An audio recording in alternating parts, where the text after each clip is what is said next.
60 বছরের জীবনকে প্রাধান্য দিয়ে নষ্ট করছো অনন্ত জীবন।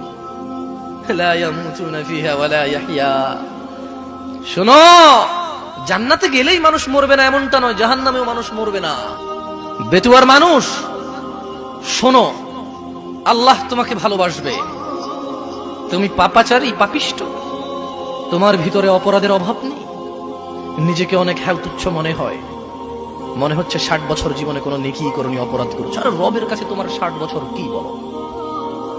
রব তিনি যিনি তোমার পূর্বে মানুষকে 960 বছর জীবন দিয়েছে, তোমার এই 60 বছর কি? শোনো বেতুয়ার মানুষ, মহিলা ও পুরুষ, রব তিনি বলছেন এই পুরো পৃথিবীর মানুষ এবং জিন যদি একটা মাঠে একত্রিত হয়, আর প্রত্যেক জিন এবং মানুষ যদি তাদের যত চাহিদা আছে সব রবকে বলে, রব যত মানুষ আর জিন আছে সবার সব চাহিদা পূরণ করে, রবের ভান্ডার থেকে এতটুকু কমবে না যতটুকু একটা সুই সমুদ্রে ডুবিয়ে উঠে ফেললে কমে। কি রব পেয়েছো বেতুয়ার মানুষ?